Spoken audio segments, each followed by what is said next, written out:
지금 이 순간 여러분이 가장 두려워하는 사람이 누구입니까? 그 사람이 나를 미워하는 것도 두렵지만 사실은 내가 누군가를 미워하게 되는 순간이 더 무섭습니다. 왜냐하면 미움이 시작되면 내 마음 안의 평온이 깨지기 때문입니다.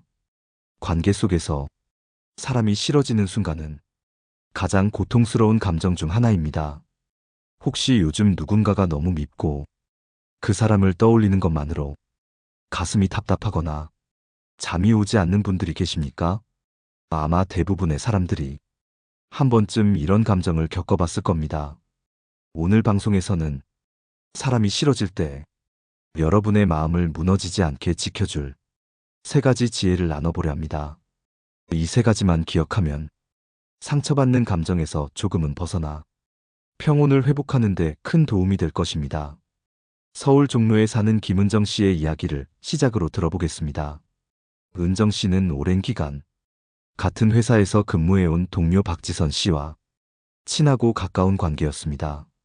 서로 힘들 때 위로도 해주고 프로젝트를 함께하며 신뢰도 쌓였습니다. 하지만 최근 한 인사 문제가 발생하면서 두 사람의 관계가 서서히 어긋나기 시작했습니다. 은정 씨는 몇 달 전 팀장으로 승진 제안을 받았습니다. 그 소식이 알려지자 처음엔 지선 씨도 정말 축하해. 네가 받을 만해. 라고 웃으며 응원했습니다. 그런데 이상하게도 그날 이후부터 지선 씨의 태도가 미묘하게 달라졌습니다. 회의 자리에서 은정 씨의 의견을 은근히 깎아내리거나 다른 동료들 앞에서 팀장 되더니 사람이 많이 바뀌었네. 라며 농담인 듯 비아냥거리는 말을 자주 했습니다. 은정 씨는 마음이 무너졌습니다. 가장 믿었던 사람이 이렇게 달라지는 모습을 보며 실망과 분노, 배신감이 뒤섞였습니다. 밤에 잠이 오지 않고 회사 가는 발걸음조차 무거워졌습니다. 나는 그냥 열심히 했을 뿐인데 왜 이런 미움을 받아야 하지? 이 질문이 머릿속을 맴돌았습니다. 여러분도 이런 경험이 있으신가요? 한때 가장 가까웠던 사람이 어느 순간부터 나를 질투하거나 공격하기 시작할 때 그 상처는 낯선 사람에게 받는 상처보다 훨씬 더 깊고 쓰라립니다. 그래서 우리는 이런 순간에 마음이 붕괴되지 않도록 스스로를 지키는 방법을 반드시 배워야 합니다. 다음으로 사람이 싫어질 때 가장 먼저 기억해야 할 첫 번째 마음의 기준을 살펴보겠습니다. 첫 번째로 기억해야 할 것은 상대의 감정은 그의 몫이다라는 사실입니다. 많은 사람들이 누군가에게 미움받거나 실망했을 때 자신이 뭘 잘못했는지 스스로를 끝없이 자책합니다. 내가 말을 잘못했나? 내가 배려가 부족했나? 혹시 내가 너무 앞서 나간 건 아닐까? 이렇게 자신을 의심하며 미움의 책임을 온전히 자신에게 돌립니다. 그러나 관계의 갈등에는 언제나 상대의 감정 몫이 있습니다. 내가 잘못해서가 아니라 상대의 시기, 질투, 열등감 같은 그 사람 내부의 감정이 원인이 되는 경우가 많습니다. 심리학자 카를 융은 이렇게 말했습니다. 누군가 나를 미워할 때 그 미움의 상당 부분은 그 사람 안에 해결되지 않은 그림자가 투사되는 것이다. 즉, 내가 뭔가 부족해서가 아니라 상대의 내면에 쌓인 불안과 경쟁심이 나에게 투사되는 경우가 많습니다. 특히 가까웠던 관계일수록 상대는 내 성취와 변화가 두렵습니다. 내가 성장하면 상대는 자신이 뒤처지는 듯한 상대적 박탈감을 느끼게 됩니다. 이때 은근한 견제와 질투가 시작되는 것입니다. 경기도 고양에 사는 윤세진 씨의 사례를 보겠습니다.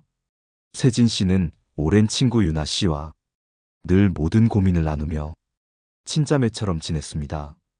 그런데 세진 씨가 사업을 시작하며 조금씩 성공을 거두자 유나 씨의 태도가 달라졌습니다. 요즘은 돈도 잘 벌고 나 같은 평범한 친구는 시시하게 느껴지겠네. 너는 이제 성공한 사람이고 나는 그냥 작은 회사 다니는 직장인이지 뭐. 이런 말을 농담처럼 반복하며 서서히 거리를 두기 시작했습니다. 세진 씨는 마음이 아팠습니다. 나는 달라진 게 없는데 왜 이런 말을 듣고 자꾸 미움받는 기분이 드는 걸까? 그러나 이건 세진 씨가 잘못한 게 아니라 유나 씨 안에 있던 비교심과 열등감의 투사였던 것입니다. 여러분, 상대가 내게 실망하거나 서운해할 때 내 책임을 먼저 돌아보는 태도는 물론 필요합니다. 하지만 모든 미움의 원인을 내 탓으로만 돌려서는 안 됩니다. 상대가 감당하지 못하는 자신의 내면 문제일 수 있음을 잊지 마세요. 이렇게 상대의 감정은 그의 몫이다라고 인정하는 순간 내 마음의 평온은 조금씩 되돌아옵니다. 이번에는 사람이 싫어질 때 두 번째로 반드시 기억해야 할 중요한 기준을 살펴보겠습니다. 두 번째로 반드시 기억해야 할 것은 사람은 변할 수 있지만 지금의 모습이 곧 진짜다라는 사실입니다. 사람이 싫어지는 순간마다 많은 이들은 이런 생각에 머뭅니다. 저 사람도 원래 저런 사람이 아니었는데 한때는 정말 좋은 사람이었잖아. 조금만 기다리면 예전처럼 돌아오지 않을까. 이렇게 과거의 좋은 기억을 떠올리며 현재의 불편한 현실을 부정하려고 합니다. 그러나 인간관계에서 가장 위험한 착각 중 하나가 바로 이 기억의 미화입니다. 심리학에서는 이것을 과거 고정오류라고 부릅니다. 과거의 긍정적 기억이 현재의 변화를 왜곡하는 심리적 작용입니다. 그래서 사람들은 관계가 변질되어 가는 신호를 제때 인식하지 못하고 자꾸만 예전의 그 사람을 기억하며 기다리고 참습니다. 부산에 사는 박성호 씨의 사례를 살펴보겠습니다. 성호 씨는 고등학교 시절부터 절친이었던 준호 씨와 서로를 형제처럼 여기며 지냈습니다. 성인이 되어 각자 다른 길을 가게 됐지만 가끔 만나면 여전히 즐겁고 편안했습니다. 그러다 어느 날 성호 씨가 해외로 이직을 하게 되었고 준호 씨는 그 소식에 야, 넌 이제 우리랑 수준이 다르구나? 해외까지 가서 이제 한국 친구들은 치시하겠네? 라며 농담처럼 삐딱한 말을 쏟아냈습니다. 그 후로도 연락은 이어졌지만 만날 때마다 준호 씨는 성호 씨의 성공을 빗대어 은근히 비교하고 폄하했습니다. 야, 넌 돈 벌잖아. 이젠 네가 밥 사야지. 우리 같은 서민이랑 어울려주니 고맙다. 성호 씨는 갈수록 마음이 무거워졌습니다. 하지만 성호 씨는 그래도 준호는 예전부터 좋은 친구였으니까 잠깐 삐딱한 거지. 원래 이런 애 아니야. 이렇게 스스로 위안하며 관계를 유지하려 했습니다. 그렇지만 준호 씨의 태도는 시간이 지날수록 더 깊어졌고 성호 씨는 오히려 자신이 무시당하고 있다는 사실에 뒤늦게 큰 상처를 받았습니다. 여러분, 사람은 변할 수 있습니다. 특히 환경의 변화, 경쟁, 질투, 비교심은 사람의 본성을 서서히 드러내기도 합니다. 물론 변한 상대를 다시 돌아오게 하려 애쓰는 것도 한 방법일 수 있습니다. 하지만 변해버린 현재의 모습이 그 사람의 지금 진짜 모습임을 인정해야 내 마음이 덜 고통받습니다. 철학자 쇼펜하우어는 말했습니다. 사람의 진짜 성품은 불편한 변화 속에서 드러난다. 좋았던 과거는 소중히 간직하되 현재의 모습을 냉정히 바라보는 것. 이것이 마음의 상처를 줄이고 관계를 현명하게 정리할 수 있는 중요한 태도입니다. 이번에는 사람이 싫어질 때 마지막 세 번째로 기억해야 할 결정적인 기준을 함께 살펴보겠습니다. 세 번째로 반드시 기억해야 할 것은 내 감정은 내가 관리해야 한다는 점입니다. 사람이 싫어질 때 우리는 종종 상대의 행동이나 태도 때문에 내 기분이 무너진다고 생각합니다. 저 사람이 왜 저렇게 행동하는 거야? 저 말 한마디 때문에 내 하루가 다 망가졌어. 이렇게 말하며 감정의 주도권을 상대에게 넘겨버립니다. 하지만 관계 속에서 가장 위험한 것은 내 감정의 리모컨을 상대의 손에 쥐어주는 것입니다. 상대가 어떻게 하든 내 감정은 내가 다스릴 수 있어야 관계 속에서도 내 삶의 균형을 지킬 수 있습니다. 심리학자 빅터 프랭클은 이렇게 말했습니다. 자극과 반응 사이에는 잠깐의 공간이 있다.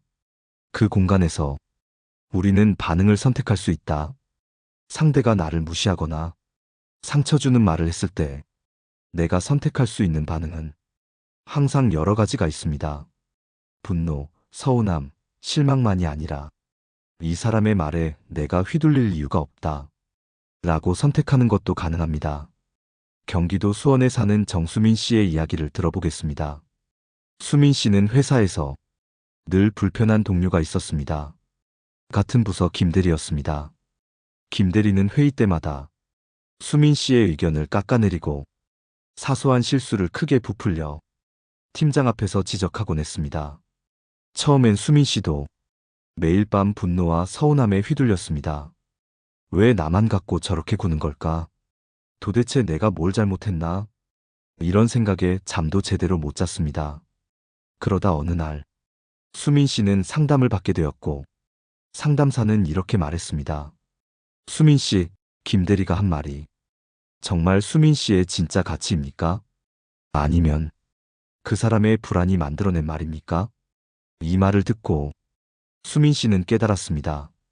그래, 내가 그의 말에 반응할 필요가 없구나. 그 사람의 평가가 내 가치 전부는 아니니까. 그날 이후 수민 씨는 김 대리의 말에 짧게만 대답하고 더 이상 감정적으로 휘둘리지 않았습니다. 마음이 조금씩 가벼워졌고 자신의 일을 온전히 집중할 수 있게 되었습니다. 여러분, 사람이 싫어질 때 상대의 행동을 바꾸려 하기보다는 내 반응을 조절하는 것이 더 빠르고 더 효과적입니다. 상대의 미움과 시비가 내 평온한 마음까지 앗아가도록 놔두지 마세요. 내 감정의 핸들은 언제나 내 손 안에 있어야 합니다. 철학자 스토아 학파의 에픽테토스는 말했습니다. 사람은 타인의 행동이 아니라 그 행동에 대한 자신의 해석 때문에 괴롭다. 내가 그 말을 어떻게 해석하고 어떤 반응을 선택할지 결정하는 것, 그것이 내 평온을 지키는 가장 강력한 힘입니다. 이번에는 이 세 가지 마음의 원칙을 실제로 어떻게 일상에서 활용할 수 있는지 조금 더 구체적으로 살펴보겠습니다. 이제는 사람이 싫어질 때 지금까지 배운 세 가지 원칙을 실제 일상에서 어떻게 적용할 수 있을지 조금 더 구체적으로 살펴보겠습니다.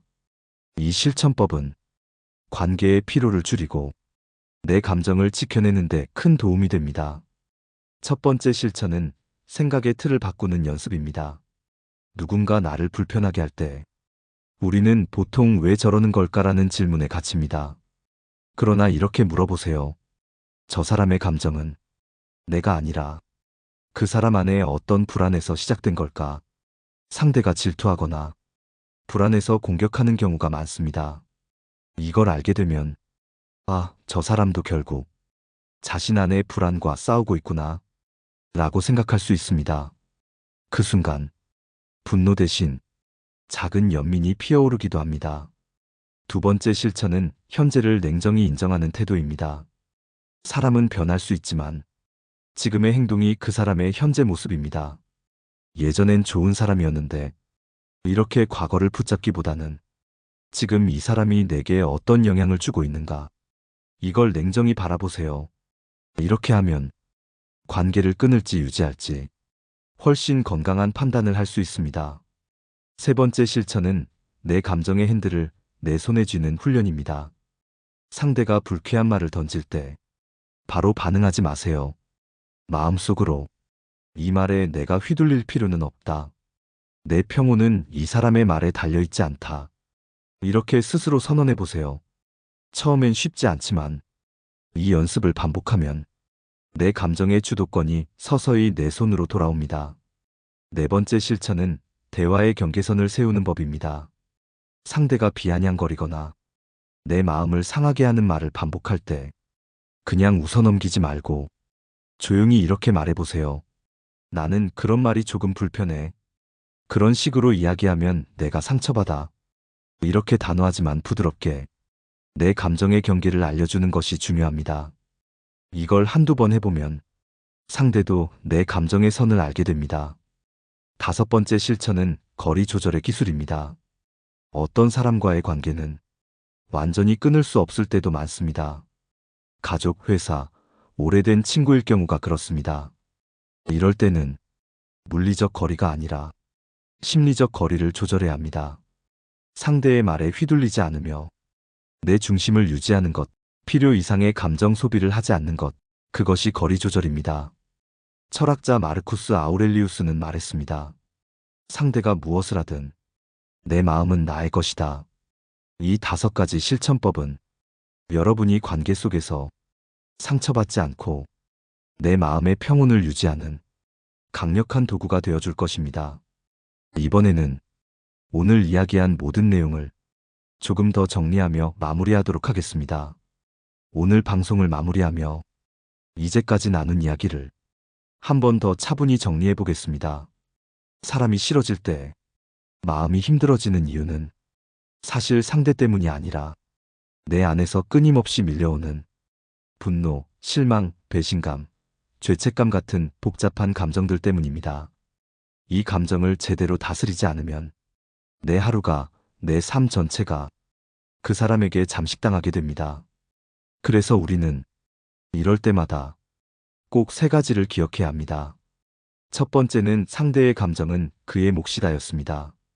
상대의 질투, 비교심, 불안은 그 사람 안의 문제입니다. 내가 잘못해서가 아니라 상대가 감당하지 못하는 감정이 내게 투사된 것일 뿐입니다. 이걸 깨닫는 순간 나는 나를 괜히 자책하지 않게 됩니다. 두 번째는 지금의 모습이 곧 그 사람의 진짜 모습이다였습니다.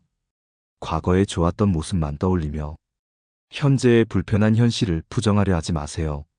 사람은 변화합니다. 그 변화가 나를 힘들게 만든다면 그걸 인정하고 냉정히 관계를 조절하는 용기가 필요합니다. 세 번째는 내 감정은 내가 관리해야 한다였습니다. 상대가 어떻게 행동하든 내 평온을 지킬 수 있는 힘은 내 반응 선택에 있습니다. 누군가의 말 한마디에 내 하루가 무너지지 않도록 내 감정의 핸들은 내 손에 있어야 합니다. 이 3가지를 머릿속에 새기고 살면 사람 때문에 괴로워하는 시간이 줄어듭니다.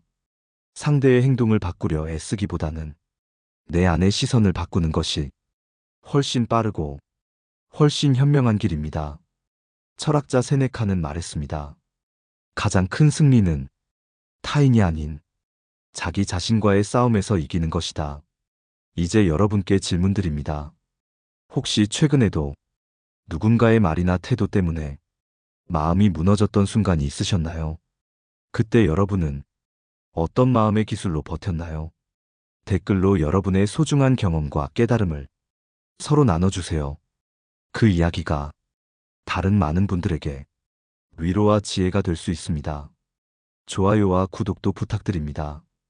다음 방송에서는 더 깊은 관계의 심리와 마음을 다스리는 지혜로 다시 여러분을 찾아뵙겠습니다. 오늘도 여러분 안의 평온함이 조금 더 단단해지기를 바라며 감사 인사드립니다. 내 삶을 바꾸는 지혜였습니다.